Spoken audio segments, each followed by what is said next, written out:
अस्सलाम वालेकुम, आप देख रहे हैं डॉन न्यूज़ में मेज़बान अब्दुल गफ्फार। हमेशा की तरह अपने शो में हम बात करेंगे गुजरे हुए हफ्ते और फिर आने वाले हफ्ते के हवाले से। और यकीनी तौर पर पाकिस्तान का स्क्वाड अनाउंस हुआ एशिया कप के लिए, ट्राई नेशन सीरीज़ के लिए।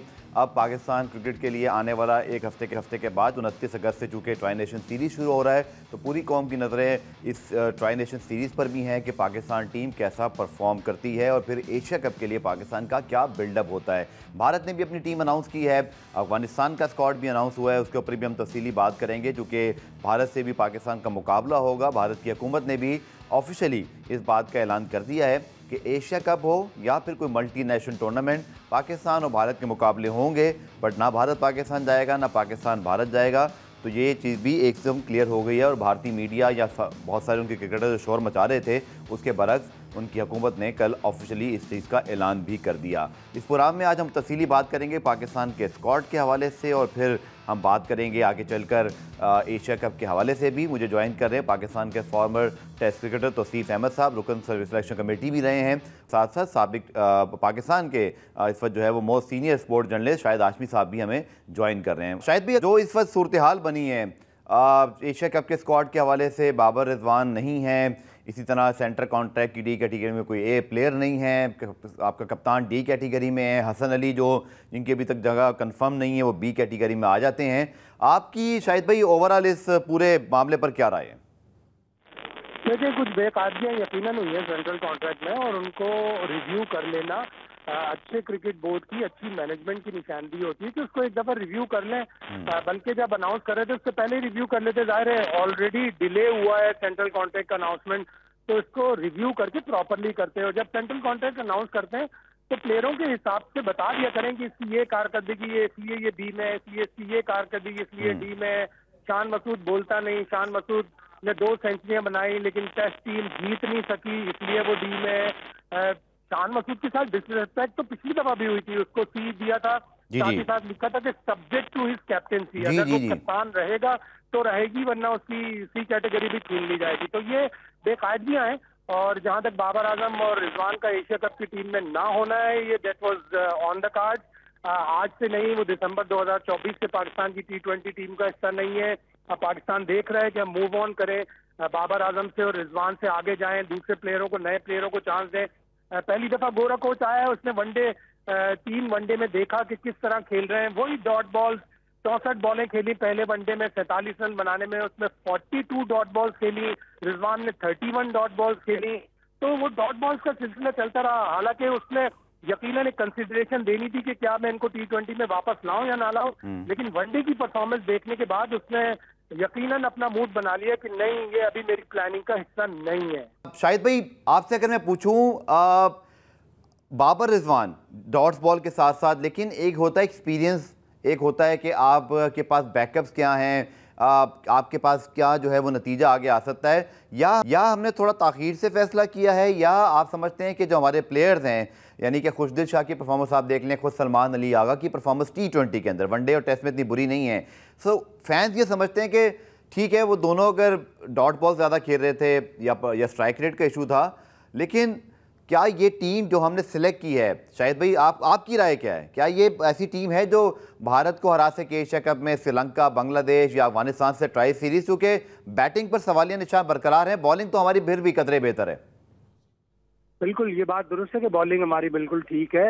हमारे प्लेयरों का एक प्रॉब्लम पिछले काफी सालों से है कि आते हैं बड़े तम तराक से, इंटेंट शो करते हैं, सब कुछ करते हैं और फिर एकदम से पीछे चले जाते हैं। कामरान गुलाम आए, टेस्ट डेब्यू पे सेंचुरी बना दी, एक वनडे में 30 तरीन 50 कर दी, फिर एकदम 4 कदम पीछे चले गए। वेस्ट इंडीज की सीरीज सारे लड़कों ने बहुत ही बुरी खेली। हमें वेस्ट इंडीज से 1-1 सीरीज टेस्ट ड्रॉ नहीं करनी चाहिए थी। सलमान अली आगा वन टेस्ट के अच्छे प्लेयर चल रहे थे, वनडे के T20 में आए, इंटेंट शो किया पहली सीरीज में, लेकिन वो भी पीछे चले गए। वो अपने आप को कहीं छुपाने की कोशिश कर रहे हैं कि मैं कहीं बैटिंग को ना जाऊं, कहीं मेरा स्ट्राइक रेट ना पकड़ा जाए। ये अगर करेंगे तो फिर वो कभी भी सक्सेसफुल नहीं होंगे। अभी 1-2-3 सीरीज में आपने ट्राई किया है, अगर ये लड़के चलते हैं तो ठीक है, फिर आप मूव ऑन कर जाओगे, वरना फिर यकीनन आपको बाबर आजम और रिजवान की तरफ जाना पड़ेगा। लेकिन गफ्फार, मैं आपसे सवाल करता हूँ, आज तक किसी कोच ने इससे पहले बाबर आजम को ये बताया था कि वो उनका स्ट्राइक रेट कम है, उनको इम्प्रूव करने की जरूरत है, वो स्पिन पे हल्के हैं, 6 दफा प्रभत जयसूर्या ने टेस्ट में उन्हें आउट किया हुआ है, 5 दफा नेथन लायन ने, 4 दफा महाराज ने। जी जी। व्हाइट बॉल क्रिकेट लें तो आदिल रशीद, मोइन अली, सोधी, ब्रेसवेल, जैम्पा, ये सब आउट करते रहे उन्हें। तो किसी कोच ने इतनी हिम्मत तो दिखाई कि बाबर आजम जैसे प्लेयर को ये बताया कि तुम स्पिन पे थोड़ा वर्क करो, तुम स्ट्राइक रेट अपना अच्छा करो। अगर कोई अच्छा प्लेयर है, अच्छा इंसान है, तो वो जाएगा, इस पे मेहनत करेगा और स्ट्रॉन्गर बाबर आजम बन के आएगा। वो बाबर आजम बन के आएगा जिसको हम जानते हैं। टैलेंट उसका कोई क्वेश्चन नहीं है उसके टैलेंट के ऊपर, लेकिन उसकी अप्रोच, यस, उसकी अप्रोच के ऊपर क्वेश्चन है। ठीक है, नहीं शायद भी आपने ठीक कहा, क्योंकि देखें बेहतरी गुंजाइश हर जगह मौजूद है, आपको बेहतर होना होता है पाकिस्तान के लिए भी। इसमें एक और प्रॉब्लम भी है शायद भाई, जो मैं समझता हूँ, आपसे वही सवाल भी मेरा, कि टॉप 3 में चूंकि बाबर रिजवान खेलते हैं, अब हमारे पास साइम, फ़खर, साहबजादा, फरहान वहाँ पर आ गए हैं। अच्छा, बाबर रिजवान के होते हुए भी यहाँ पर हम रन्स कर जाते थे टॉप 3 में, मसला आता था नीचे 5वें, 4थे, 5वें, 6ठे और मैच फिनिशर का। वो तो शायद भाई जू का तू ही नज़र आता है, चूँकि सलमान अली आगा हों, खुशदिल शाह हों, Hasan Nawaz, yes is a very bright spot. लेकिन वही आप वाली बात, अल्लाह करे कि वो आते ही तो रन्स कर रहे हैं, बट इसको सस्टेन कर पाएँ। बड़े मैचेस भारत के आ रहे हैं, आगे बांग्लादेश, श्रीलंका से हमारा मुकाबला हो सकता है, तो शायद भी टॉप 3 उस वक्त भी हमें कहीं ना कहीं जितवा देता था। हमने वर्ल्ड कप के फाइनल भी खेले, सेमीफाइनल खेले, एशिया कप का फाइनल खेला, और साउथ अफ्रीका में T20 सीरीज जीती। आप और मैं कराची में मौजूद थे नेशनल स्टेडियम में जब बाबर रिजवान ने 190 प्लस भी चेस करवा दिए थे। बट प्रॉब्लम हमेशा मिडल ऑर्डर रहा है और अब भी वही है। वही हमारे 6, 7, 8 नंबर पे हमें बड़े अच्छे स्ट्राइकर चाहिए। हसन नवाज में एक नेचुरल एबिलिटी है 6 हिट करने की, स्ट्रेट बहुत अच्छे वो छक्के मारता है। अल्लाह करे वो पीछे ना हटे, कंसिस्टेंट परफॉर्मेंस दे। खुशदिल शाह भी एक आध मैच में ऐसे छक्के वक्के लगा लेते हैं, उनसे उम्मीद होगी, फहीम अशरफ से होगी। तो ये 3 प्लेयर हैं जिनके ऊपर अब बड़ी जिम्मेदारी है। वसीम जूनियर की वापसी हुई है, वो अच्छा बॉलर भी है, अच्छा बैट्समैन भी है। थोड़ी अब्बास आफरीदी के साथ ज्यादती हो गई, वो एक अच्छा बॉलर भी है, अच्छी बैटिंग भी कर रहा है, छक्के वक्के लगा लेता है। तो हम थोड़ी सिलेक्शन में भी इनकंसिस्टेंसी है, परफॉर्मेंस में भी इनकंसिस्टेंसी है। लेकिन ये 2 टूर्नामेंट, ट्राई सीरीज और एशिया कप, पाकिस्तान की T20 क्रिकेट को डिफाइन करने वाले हैं। आपको पता चल जाएगा कि आपकी टीम में दम है या आपको पुराने प्लेयर वापस लाए। ठीक है, पुरान में वक्त हुआ एक ब्रेक का, ब्रेक के बाद मजीद आकर बात करते हैं। पुरान में खुशामदेद, पाकिस्तान के एशिया कप स्क्वाड के हवाले से हम बात कर रहे हैं। शायद भाई कुछ बात करते हैं, आपकी नज़र माशाल्लाह तमाम इंटरनेशनल क्रिकेट के मामलों पर भी होती है। जो इस वक्त भारत की टीम अनाउंस हुई है, वहाँ अलग प्रॉब्लम चल रहा है। वहाँ ये था कि भाई उनके पास इतनी चॉइस है कि वो समझ नहीं आता किसको रखें, शरियात सैयद नहीं आ सके। इसी तरह अगर हम बात करते हैं, शुभमन गिल की वापसी हो गई, उनको रेस्ट करवाया था, लेकिन उनके रेस्ट करवाने के बाद दीगर फॉर्मेट के अंदर उनको मुसलसल खिलाया जा रहा था, तो उनकी वापसी मुश्किल हो गई, इतना वहाँ परफॉर्म कर दिया। लेकिन शायद भाई क्या ये कहना दुरुस्त होगा कि सूर्य कुमार यादव की कप्तानी में इस भारतीय टीम ने T20 वर्ल्ड कप के बाद जितनी भी अचीवमेंट्स की हैं, परफॉर्मेंसेस की हैं, बड़ी शानदार हैं। साउथ अफ्रीका में जाके हल्ला बोल दिया, इंग्लैंड को बहुत बुरी तरह पीटा घर पे, श्रीलंका में ज़रूर हारे, लेकिन क्या वो जो एक बड़े मैच का प्रेशर होता है, जैसे एशिया कप में होगा पाकिस्तान इंडिया का, या अगर उनको दीगर बड़ी टीमों से मैच मिलता है, शायद इन एक्सपीरियंस कहीं ना कहीं हमें नज़र आ सकता है, जो एक ज़माने में विराट कोहली, रोहित शर्मा के होते हुए बिल्कुल ये बेसिस कवर हो जाती थी। तो इस इंडियन टीम का भी लिटमस टेस्ट होने वाला है इस एशिया कप में, आपकी क्या राय है? हर टीम का एक टेस्ट होता है, लेकिन आईपीएल ने उनके प्लेयरों को बना दिया है। आईपीएल खेल खेल कर अभिषेक शर्मा को देखें, इस वक्त दुनिया में सबसे ज्यादा स्ट्राइक रेट 193 का अभिषेक शर्मा का। वो किसी बॉलर से नहीं डरता, किसी बॉलर से। और वो 2018 का जूनियर वर्ल्ड कप खेला था, जब वो 5वें 6ठे नंबर पर खेलता था। क्या उसकी प्रमोशन हुई है पिछले 7 साल में कि वो सनराइजर्स हैदराबाद की तरफ से क्या जबरदस्त इनिंग खेलता है। अब उसकी सेंचुरीज भी हैं T20 इंटरनेशनल में। तो उनके प्लेयरों को आईपीएल ने मैच्योर कर दिया। हम सब यही समझ रहे थे कि टेस्ट सीरीज इंग्लैंड बड़े आराम से इंडिया को मार लेगा, लेकिन इंडिया को रविचंद्र अश्विन, रोहित शर्मा, विराट कोहली की बिल्कुल भी कमी महसूस नहीं हुई। अगर थोड़ा सा उनका हेड कोच जो है हॉट हेडेड है, गौतम गंभीर, अगर वो थोड़ा सा उसको कुलदीप यादव को 1-2 टेस्ट मैच में चांस देता तो ये सीरीज इंडिया ने 3-1 से जीतनी थी। तो इंडिया के प्लेयरों को उनका सिस्टम इतना अच्छा है कि उनके प्लेयर आते हैं मेच्योर होकर। 2020 का जूनियर वर्ल्ड कप यशस्वी जायसवाल ने खेला था, आज उसकी 6 टेस्ट सेंचुरियां हैं। जमानत है वो पूरे टॉप ऑर्डर की, और हमारा हैदर अली वो जमानत पर है। रोहेल नजीर 2 वर्ल्ड कप जूनियर खेला, 2018 में, 2020 में, 2-3 एशियन गेम्स के T20 खेला है, वो कहाँ खड़ा है। शुभमन गिल कहाँ पहुंच गया जिसने रोहेल नजीर के साथ 2018 का जूनियर वर्ल्ड कप खेला था। तो हमारा सिस्टम बहुत खराब है, हमारे यहाँ इनकंसिस्टेंसीज हैं। अल्लाह करे कि ये 2 टूर्नामेंट खेलकर कम से कम हमारी T20 की टीम तो आगे बढ़े, इसलिए कि हम वनडे में नीचे जा रहे हैं। हम वेस्ट इंडीज से हार कर 4 से 5 में आए। अब साउथ अफ्रीका अगर 3-0 मारेगा ऑस्ट्रेलिया को, 2-0 तो आज हो गया, अगर वो 3-0 जीत गए तो हम छठे पे चले जाएंगे, साउथ अफ्रीका 5 में। हम बतदरीज तनज़्ज़ुली का शिकार हो रहे हैं। बहुत शुक्रिया शाहिद हाशमी साहब, सीनियर स्पोर्ट जर्नलिस्ट हमारे साथ मौजूद थे। तौसीफ अहमद साहब को प्रोग्राम में शामिल करते हैं। तौसीफ भाई, जो ये स्क्वाड सिलेक्शन हुआ है, अगर मैं अब एशिया कप और उससे पहले ट्राई सीरीज में रियल जो अब चैलेंज है, मैं बिल्कुल आता हूँ सिलेक्शन से हटकर अब सीधा सीधा मुकाबले की तरफ। अब लोग तो ये भी परेशान है, अमेरिका से हम हारे हुए हैं, आयरलैंड से हम हारे हुए हैं, जिम्बाब्वे से हम हार गए थे, तो अब यूई की टीम है, आगे चल के हमें दीगर टीमों से एशिया कप में खेलना है, तो ये जो अपसेट हो जाता है हमें, तो सीप भाई खुदा ना खास्ता फिर उसके इम्कानात तो मौजूद नहीं है। और इस बार माइक हैसन टीम लेके जल्दी पहुंच गए हैं दुबई में, वहाँ पर प्रैक्टिस भी शुरू हो गई है। सो जब इतने बड़े फैसले लिए हैं कि बाबर रिजवान जैसे खिलाड़ियों को आपने कहा है कि इम्प्रूवमेंट दिखाएं, तो फिर मौजूदा खिलाड़ियों पर जिनको सेलेक्ट किया है उनकी जिम्मेदारी और पूरी मुकम्मल उनकी परफॉर्मेंस का जो ये कहते हैं ना उसका एक्सेप्टेंस, वो भी फिर हेड कोच और कप्तान को लेना होगा।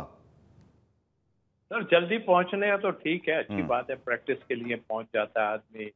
और ये भी अब हम नहीं कह सकते कि मौसम का देखना, इंग्लैंड ऑस्ट्रेलिया इधर जाके आदमी जो है ना जरा सा उसको देखता है क्लाइमेट को। यहाँ तो जरा गर्मी होगी सब है, लेकिन वो जब जिस दिन मैच हो ना उस दिन जरा अच्छा एक स्क्वाड हमारा 11 का बना ले, बस यही हमारे लिए काफी है। ठीक है, नहीं कि वो 11 का स्क्वाड ठीक नहीं बना रहे। अभी शाहिद भाई ने बड़ी जबरदस्त बातें की हैं और बिल्कुल सब सही की हैं।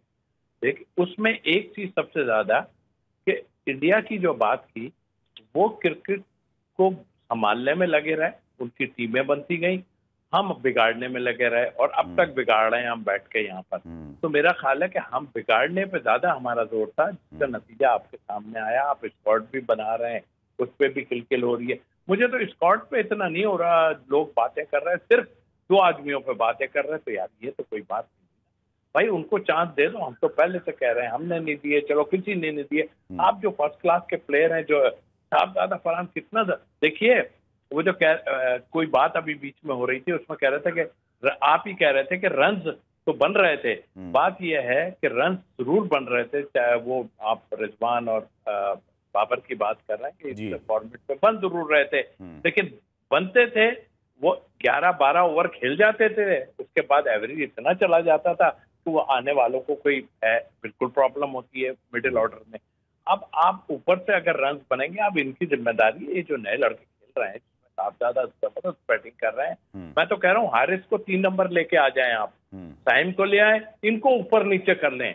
और जो है ना फखर, अगर जाहिर है कि फखर की अगर फॉर्म नहीं आती, वैसे तो आप इंडिया के खिलाफ खिलाएंगे, लेकिन वो हारिस विकेट कीपर आपका अटैकिंग प्लेयर है, उसको ऊपर ला के खिला के देखें और उस पर आपको काफी फायदा हो सकता। मगर 11 की टीम में आप देखिए जिस जगह जा रहे हैं, इस दफा अल्हम्दुलिल्लाह 2 स्पिनर ले जा रहे हैं, ये पहले दुनिया खिला लें, बस खिला लें। हाँ ये बात है, खिला लें। फिर तो देखिए हम ये नहीं कह रहे जबरदस्ती खिला लें, मतलब कहने का ये कि आप जब टीम बना रहे हैं उस जगह को देखें। आप तो स्टेटमेंट ही गलत दे रहे हैं कि बांग्लादेश में जो है वो सही पिचें नहीं है, भाई उसको आप ठीक है क्या देखना चाह रहे हो आप?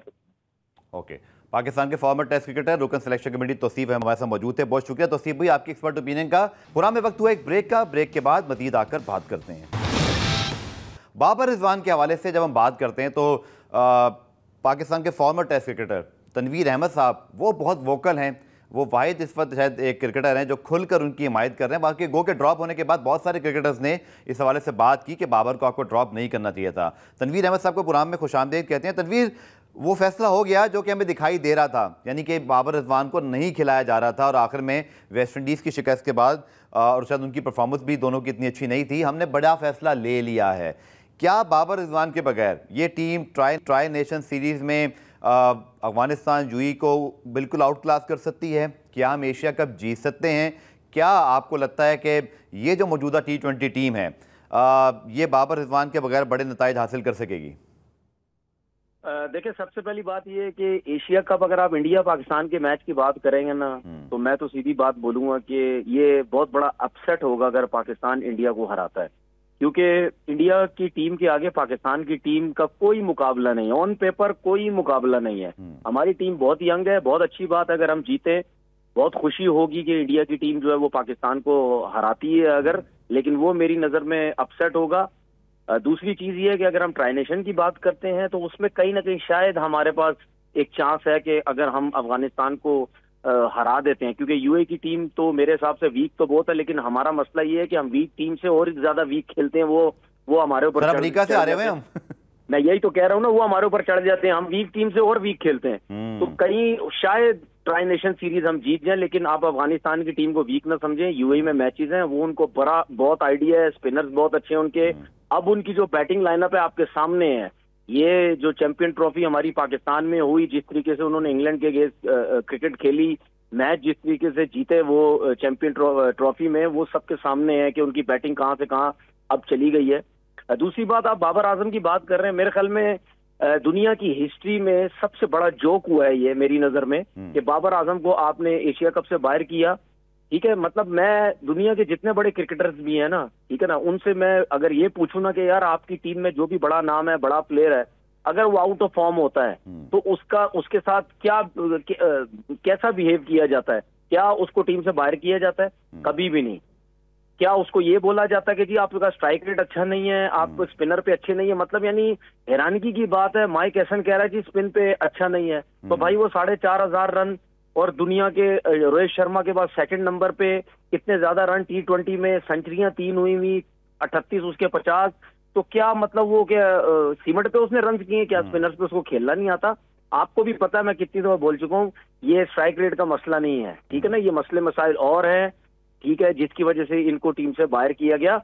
और हमेशा जब भी कोई अच्छा प्लेयर आउट ऑफ फॉर्म होता है उसको हमेशा बैक किया जाता है। वो कभी भी, अगर तौसीफ भाई मेरी बात अगर इसको एग्री करते हैं, तो बड़ा प्लेयर जो भी होता है ना उसको हमेशा बैक किया जाता है, भले उसकी जितनी भी आउट ऑफ फॉर्म होती है। सबको ये पता होता है कि यार ये हमारा मेन प्लेयर है, इसके पास इसके ऊपर इन्वेस्टमेंट हो चुकी है, ठीक है, ये अभी मुश्किल में है।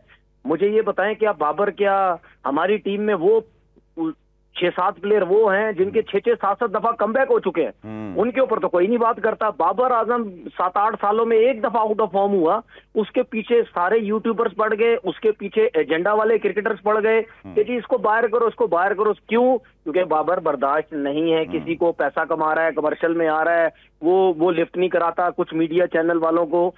पूरा एक प्लान बनाया हुआ है, ठीक है, इसके पीछे पड़े रहो, इसके पीछे पड़े रहो।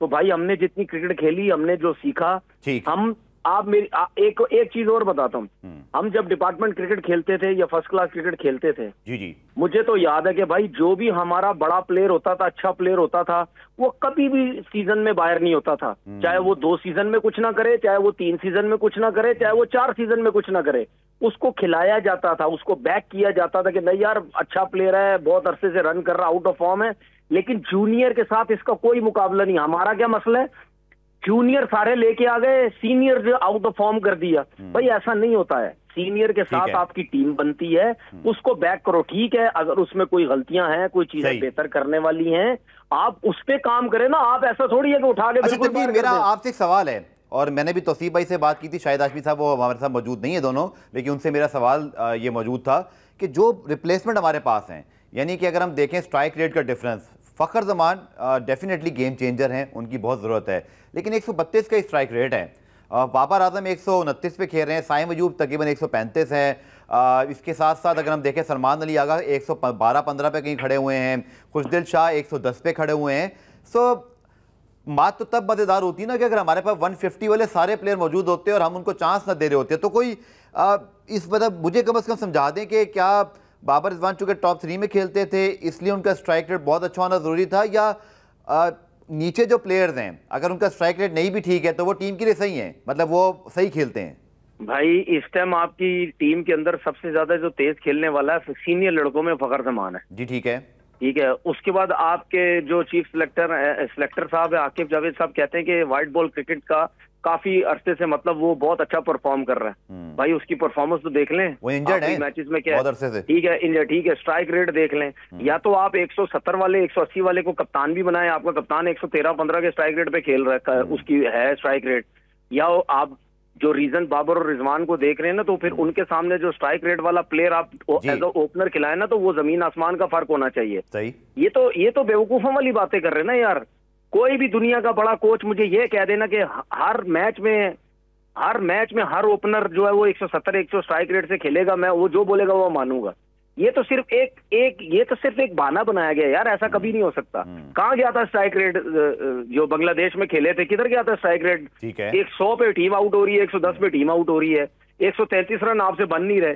वेस्ट इंडीज में आप हारे, कहाँ गया स्ट्राइक रेट? सही है, किधर गया स्ट्राइक रेट? खेलते ना सारे भाई, ठीक है ना, बाबर रिजवान को नहीं आता ना बकौल आप लोगों के स्ट्राइक रेट, तो जिनको लाए हो आप टीम में। अच्छा तनवीर, मैं आपसे ये पूछूं कि चूंकि टॉप 3 में जब पहले रिजवान बाबर खेल रहे थे और फखर इनके साथ होते थे, उस वक्त साइम अयूब या साहबजादा फरहान या मोहम्मद हारिस का इमरजेंस नहीं हुआ था। ठीक है, हारिस की परफॉर्मेंस कंसिस्टेंट होनी चाहिए, लेकिन एक सेंचुरी जरूर उन्होंने बनाई, उन्होंने बताया कि वो कुछ करके दिखा सकते हैं। आप समझते हैं कि टॉप 3 में मुकाबला बहुत सख्त हो गया है और इसीलिए बाबर रिजवान की जगह नहीं बनी? दूसरा इससे जुड़ा सवाल, शायद बेहतर नहीं हुआ तनवीर के चलें, अब इतना बड़ा किसी ने फैसला ले लिया है। मैं अभी भी समझता हूं कि T20 वर्ल्ड कप ज़्यादा बड़ा हदफ है क्योंकि वो वर्ल्ड टाइटल है। अच्छा है कि दूध का दूध पानी का पानी हो जाएगा, बाबर रिजवान के बगैर आप ट्राई नेशन भी खेलें, एशिया कप भी खेलें। अगर ये लड़के परफॉर्म करते हैं तो ये हमारे भी हीरोज़ हैं, जैसे आपने कहा पाकिस्तान को हम जीतते देखना चाहते हैं। लेकिन फिर शाहिद भाई ये कह के चले गए हैं कि अगर कोई डिजास्टर हुआ तो फिर आपको उनको वापस लाना पड़ेगा। तो मैं तो समझता हूँ शायद बेहतर ही हो गया आप एक एशिया कप जैसे इवेंट में वर्ल्ड कप से पहले करके देख लें, जो आप दूध का दूध पानी का पानी सामने हो जाएगा। देखें, जिस दिन बाबर आजम को T20 क्रिकेट से पहली दफा जब बाहर किया था ना, मैं उस दिन से बोल रहा हूँ, पहले दिन से बोल रहा हूँ, इन दोनों की वापसी होगी, जो मर्जी कर लो आप। आपके पास प्लेयर के पास इतनी एबिलिटी ही नहीं है, ठीक है, सही है ना। अब तो मैं अपने क्रिकेटर्स लोगों को सुनता हूँ ना, अब सारे जो है ना वो अपनी बातों को बदल रहे हैं कि यार अच्छा जब बाबर रिजवान टीम में थे तो उनको बुरा भला बोलते थे, अब वो टीम में नहीं है तो आप ज्यादतियां कर रहे हैं। तो हमारे लोग जो है ना, ये कुछ क्रिकेटर जो है, स्पेशली मैं क्रिकेटर्स को इस वजह से ज्यादा बोलता हूँ, इन्होंने क्रिकेट नहीं खेली, गुल्ली डंडा खेली है, ठीक है ना। मुझे तो हैरत है ये अपने सीनियर लड़कों को किस तरह उनके अगेंस्ट जाते हैं, क्योंकि आप सबको पता है यार, यूट्यूब चैनल, पैसा, डॉलर, बस इसके कमाने के लिए जो है वो लगे रहते हैं। अब बाबर आजम टीम से बाहर हुआ है, दुकान कैसे अपनी चमकानी है, उसकी तारीफें करके उसकी साइड ले लेके कि यार चलो जी अब बाबर की तारीफें करो, क्योंकि व्यूज बाबर आजम से आते हैं ना तो व्यूज बाबर आजम से आते हैं ना।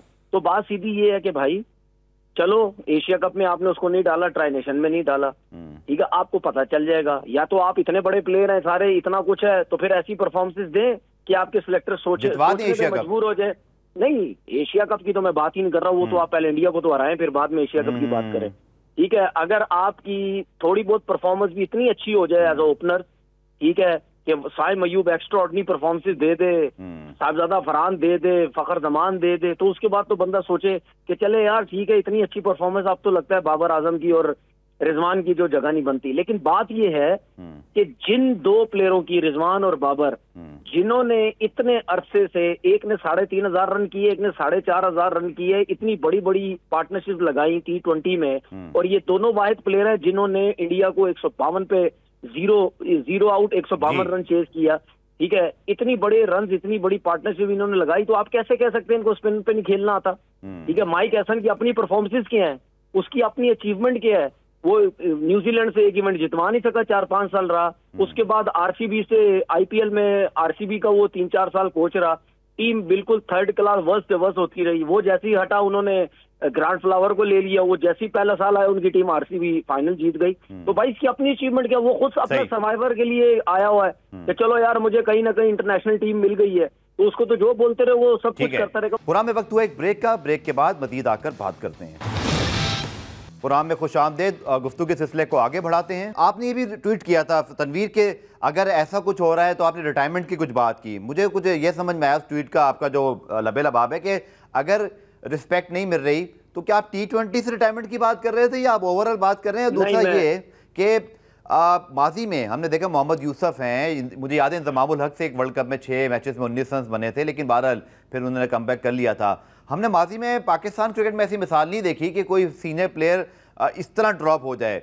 क्या ये फॉर्मेट की वजह से है कि 3 फॉर्मेट हो गए तो एक फॉर्मेट में ऐसा करना पड़ गया? मसला पता है कि आज आप सोशल मीडिया बंद करो, ठीक है, आज आप सोशल मीडिया बंद करो, बोर्ड के ऊपर प्रेशर जाना खत्म हो जाएगा, सिलेक्टर्स के ऊपर प्रेशर जाना खत्म हो जाएगा। हमारे सिलेक्टर घबराते हैं, सोशल मीडिया से घबराते हैं हमारे सिलेक्टर जो है, उनमें सोशल मीडिया या मीडिया सोशल मीडिया जो कुछ भी है, ठीक है, वो उससे घबराते हैं। इनमें इतनी एबिलिटी नहीं है कि जो मर्जी जो बोलता रहे, हमने जो करना है वो करना है, वो उससे घबराते हैं।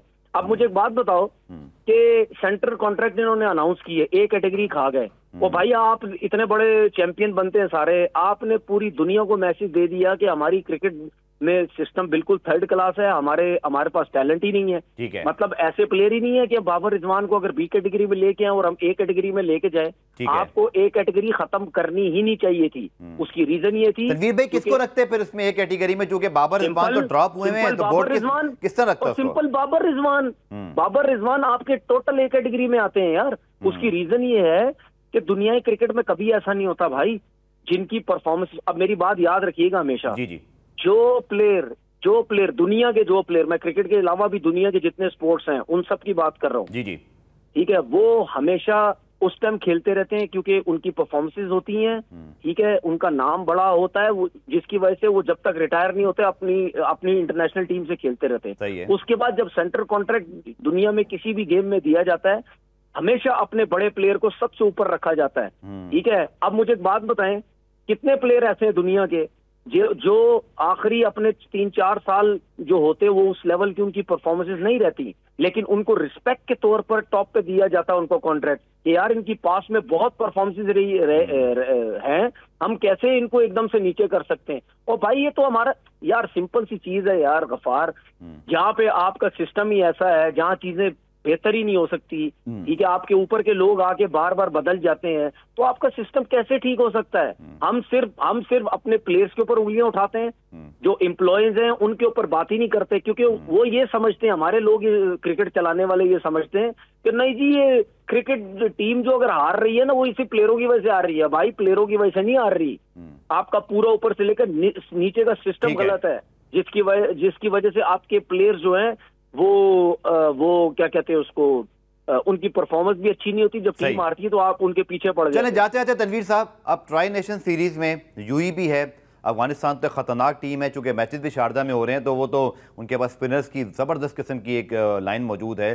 फिर एशिया कप आ रहा है, अगर मैं आपसे पूछूं प्रेडिक्शन कह लीजिए या आपका एक्सपर्ट ओपिनियन एनालिसिस, आप एशिया ट्राई नेशन सीरीज में क्या एक्सपेक्ट कर रहे हैं?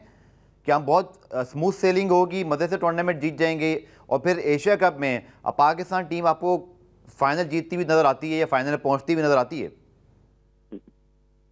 यार एशिया कप ना, मतलब यानी ये तो आपने वो सवाल कर दिया जो मतलब मेरे मुंह से तो कुछ निकल भी नहीं सकता, पता नहीं मैच जीतेंगे भी नहीं जीतेंगे, क्या करेंगे, ये तो बात की बात है। अच्छी उम्मीद तो रखे ना यार, अच्छी उम्मीद तो अब खाली टीम चली जाए तो अच्छी उम्मीद तो बंदा क्या वो मतलब रखता ही है, लेकिन कुछ खेलने वाले भी तो हो ना। चलिए मैं आपसे लड़के हैं दो टोक के, मतलब ट्राई नेशन और एशिया कप जीतने वाली टीम है हमारी, जीत सकती है, और आपकी ओपिनियन क्या है? देखिए ट्राई नेशन, देखिए एशिया कप तो मेरे हिसाब से बहुत मुश्किल चांसेस हैं जीतने के, बाकी अल्लाह बेहतर जानता क्या होगा, लेकिन मेरे हिसाब से 20 से 25% चांसेस है पाकिस्तान के एशिया कप जीतने के।